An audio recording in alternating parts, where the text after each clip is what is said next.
Hey everyone, and welcome back. My name is Trek and this is my series on calculus. This is the first video in our second unit, which is the unit on integration and antiderivatives. Alright, so let's get started. So in the last unit we learned how to take a function and find its slope using a process called the derivative. And what we're going to do in this unit is do the exact opposite. We're going to move from slope to finding the value of a function, or finding the function itself, or something that can be its function. So let's sort of, from an intuitive example, if you knew the speed of a car at any given point along a certain amount of time, at every point you knew how fast it was going and where and which direction it was facing, could you determine its location? And the answer is yes, especially mathematically as well as intuitively. You have enough information to determine where it ends up at. And this is true in functions as well. We can go from slope back to where we can go from a derivative to the theoretical function that has that as its derivative. This is called taking the antiderivative or the integral. So let's go through an example here. You all should be familiar with this function here. A simple one. Its derivative is 1 based off of the power rule. But let's ask sort of an open-ended question. What function has a derivative of f of x here?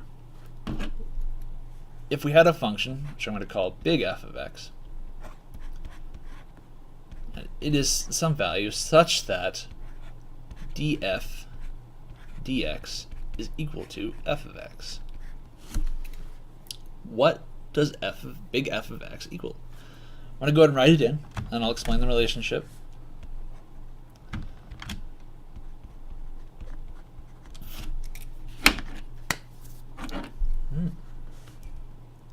Alright, so all I did here was I reversed the power rule that we learned when taking derivatives. When you're taking a derivative, it looks like this. And to take the derivative, you go nx n minus 1. In reverse order, that looks like this. If you have a function x of n, then you end up with x to the n plus 1 divided by n plus 1. That's all I did. This has a exponent of 1. I added 1 to it, and I divided by 2. If we take the derivative of this function here, we take this 2, we multiply it through. This 1/2 will just get multiplied at the end of it based off of the constant rule, and this will go to 1. So these will cancel, and we just end up with x. Simple enough. But this is also missing a very important detail. We already know that this right here is the antiderivative of this, but what about this? Well, let's try taking the derivative of it. So, the derivative of this chunk here is exactly the same as it was before. It's x. The derivative of this is 0. So we end up with the exact same value as this. That's because both of these are the antiderivative of this. In fact, we have a whole family, an infinite number of functions which are the antiderivative of our little f of x here. Any function which matches this form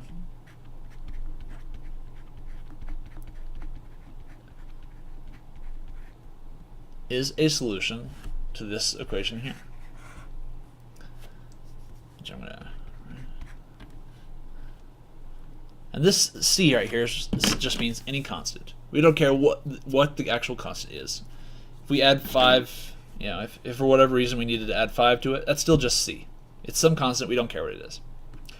And what this constant actually represents in, say, the example with the car is any initial distance the car has already covered before we've discussed it.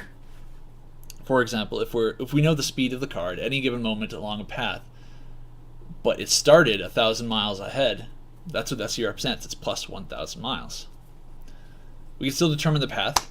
We can still determine where it is, but we need an offset of c. The c might not necessarily be a true constant. It might, for example, be a function of some other variables, like it might be c of some z something. In sort of a real-world example, we might be talking about a car traveling across the globe, and c of z represents the rotation of the globe and how it affects its offset and its position. But it's not a function of time or anything like that. All right, so let's now that we've done that, let's jump into some examples to get you guys used to how to do antiderivatives. So we've got f of x is equal to, and I'm going to write it a particular way because this is called a differential equation, and you should get used to understanding what this means. Pi x cubed plus 1 times 3 pi x squared squared. This is called a differential equation. A differential equation just means any equation which involves derivatives or antiderivatives. This right here involves a derivative. And what this is saying is these two terms here are a derivative of some higher order function, an antiderivative which has a derivative of these two values, these two terms. So what we're going to do is we're going to multiply both sides by dx.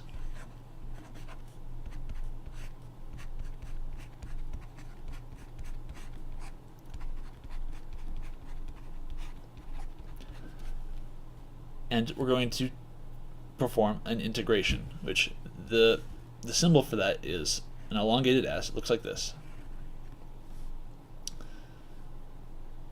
And what this means is we want to evaluate this and find its antiderivative.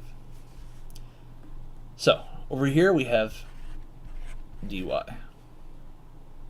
This dy is just kind of to represent, you can think of it as representing which variable we are finding the antiderivative with respect to. And inside of this we have a 1. So what's the antiderivative of 1? What function has, when you take the derivative of it, has a value equal to 1? Well, y does. If you take the derivative of y with respect to y, you get 1, which is what we get on this side. So we get y. And on this side, it's a lot more complicated.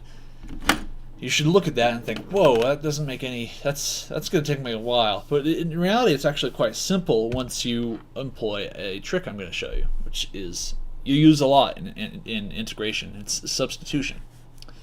So I'm going to erase this just so we have some space to work with. We're going to declare a new variable called u, and we're going to say it's equal to pi x cubed plus 1. And then we want to know what du dx is. Well, we can take the derivative of this. We can do that. We learned that in the last unit. It should be simple. Well, this 1 goes to 0, and we get 3 pi x squared. 3 pi x, 3 pi x squared. Yeah. And then we can multiply both sides by dx to get du is equal to 3 pi x squared dx. Now, what you should realize from this point is that from these two equations right here, we have every single term that's inside of our integral here. Oh, I'm sorry, this is actually the fourth. We have that right there, and this right here. So we can substitute it back in and get ourselves this. Now what is the integral of u to the fourth times du? Now this is something that's really easy to do a reverse power rule on. This is simply equal to 1/5 u to the 5th plus c. Remember, we need that c because there's any function which matches this and has any sort of constant attached to it will still have this same derivative. And then we can substitute back in u. So we get 1/5 pi x cubed plus 1 to the 5th plus c. Let's give it a try. Let's see if it fits. Let's take the derivative of this and see if it matches this. So d of 1/5 pi x cubed plus 1 to the 5th plus c dx. Alright, so when we take the derivative of this, we're going to use the chain rule a bunch. So we're going to end up multiplying this 5 out and this 3 out. So we got times 15. So we're going to have a 3 over here. And we're also going to get pi x squared. And this 1 won't come out, and this c will also go to 0. So we end up with 3 pi x squared times, in the chain rule you keep the original, minus 1 here, pi x cubed plus 1 to the 4th. Wait a minute, that's exactly what's over here. Yeah, this is a solution to the problem. Any function which has this form is a solution to this differential equation. Alright, another example.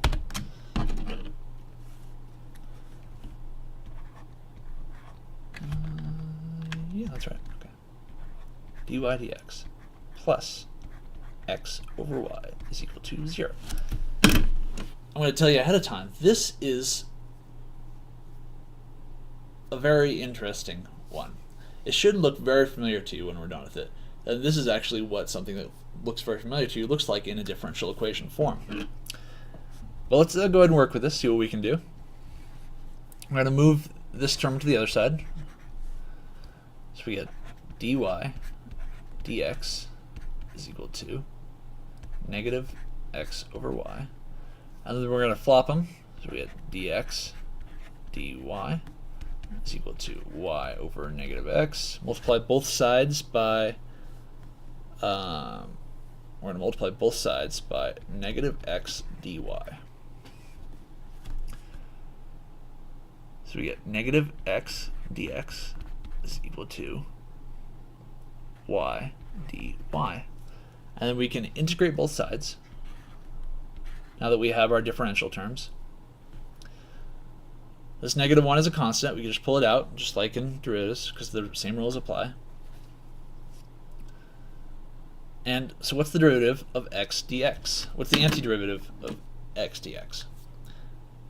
Well, we talked about this earlier. It is 1/2 x squared. And likewise with y, it is 1/2 y squared.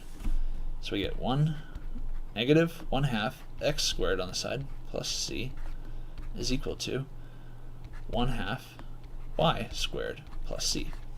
Remember that we don't care what the c's actually represent, so we can just put them into the same term. I'm going to move this c over there. And I'm going to multiply through by 2.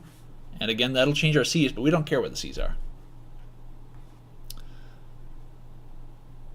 because this just represents some offset that we need external information to solve for anyway.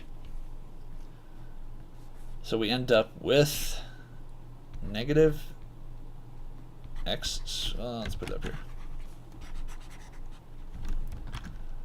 Negative x squared is equal, or c minus x squared is equal to y squared. And we can take the square root of both sides.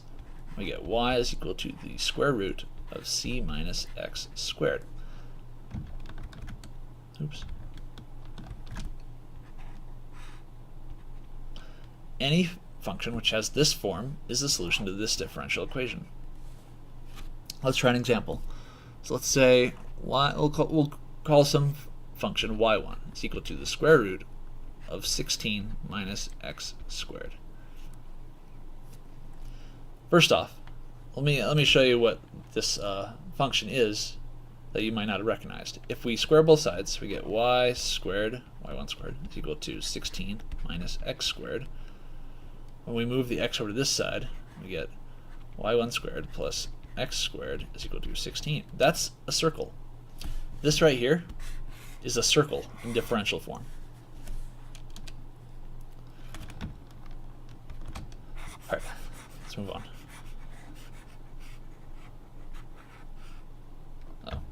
needed that. 16 minus x squared. So let's plug it into this equation. So we need to find out what dy1 over dx is equal to.